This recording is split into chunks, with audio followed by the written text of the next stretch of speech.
Hi, and welcome to Academic Compliance Academy. In this video, I'm going to talk about what is a tax haven, because it can be very hard to understand sometimes when is a jurisdiction a tax haven and when is it not. To understand the complexity, I found this amazing quote by Brian Arnold from 1986 stating that whether a particular country is a tax haven or not must be judged from the perspective of a particular investor. The burden of taxation is relative, and so therefore is the definition of a tax haven. Any definition of a tax haven depends on the degree of specificity of comparison between the effective tax rates of two countries. It is not clear that a country with more generous depreciation allowances should be viewed as a tax haven by countries that levy tax at approximately the same rates, but with less generous depreciation allowances. So the problem that he raises here is that imagine we have two countries with two different levels of effective taxes. Does that automatically mean that the country with a lower effective tax rate is a tax haven?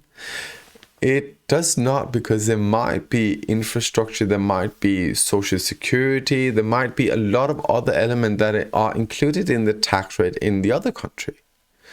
So this is a complex situation. So when we talk about tax haven and when we see differences of terminology and definitions across the UN, OECD, the EU and US, well, it is because it is not always clear and it depends on certain element types. How do you evaluate it?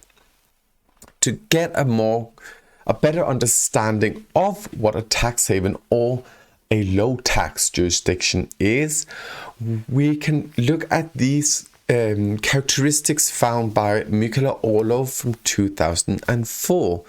So she highlights that there are certain characteristics that we should look for when we talk about tax havens.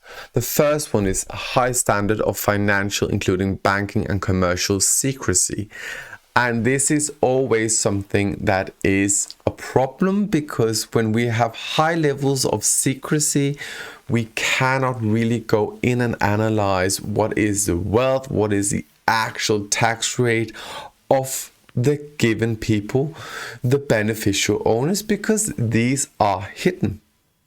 So that makes it hard for, if we have a beneficial owner in one country and this owner has two types of wealth, one in a regular tax country and one in a tax haven or low tax jurisdiction, well, his or her information in the tax haven or low tax jurisdiction would be covered by secrecy, and therefore it can be hard to evaluate if they try to get some tax, if they want to do tax evasion or whatever they're trying to do.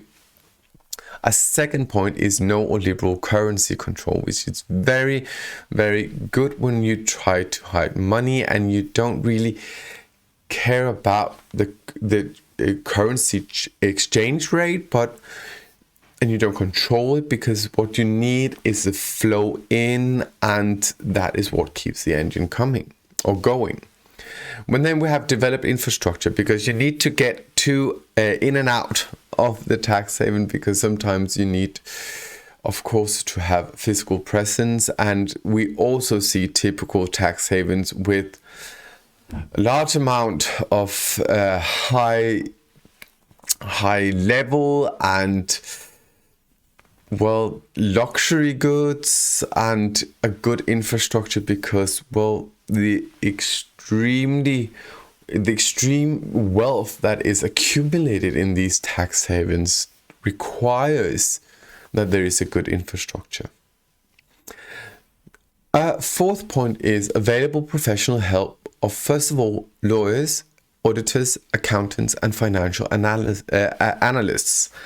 Why is this? So, to have a tax haven operating, you need to have the skilled labor that can really structure and restructure capital in and out. So here we need some kind of accountants, auditors, and financial analysts to do the actual financing, the accountants, the banking operation.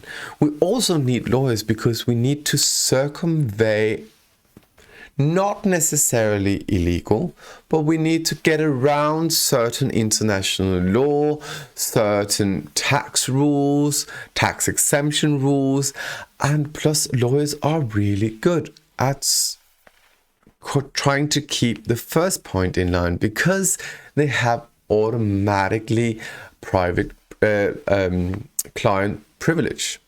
So we have secrecy when we operate through our lawyers. The last point that Olof really highlights is lower standards for the regulation of financial institutions, especially in particular banks and insurance companies. So that may be lower control in some jurisdictions, which we can see from the AML regime. It means minimal control of AML regulation, which also tend to be why internationally known tax havens are automatically on international high-risk jurisdictions when it comes to money laundering. Those two are not always the same, but they tend to be at the same level. So, is a tax haven bad or is it good? Because everyone wants to save taxes in some sense because we are profit maximizing beings and we would like to spend our money on something else. Well, yes, but OECD and Jolin and Vidyanathan in 2017 specifies certain unwanted consequences. So even though you want to tax plan, and especially corporations tend to do so, well, there are some unintended, unwanted consequences of tax haven and increased tax competition. The first one is erosion of national tax base of non-haven countries. When a country's income is transferred to a low tax or no tax country, the former's tax base shrink significantly.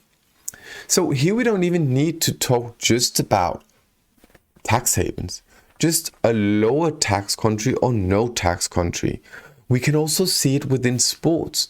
So there are a lot of these low tax countries that have a very, very good tax regime for people in sports.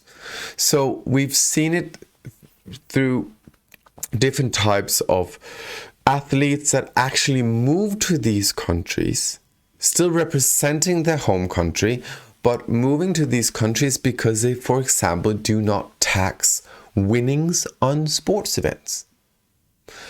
So this is also something that when a person grows up in a country and gain from whatever is managed through the taxation system, then moves out of the country to gain this person's actual wealth on example sports, well then nothing of that goes back to the tax base and the tax base will be somewhat eroded.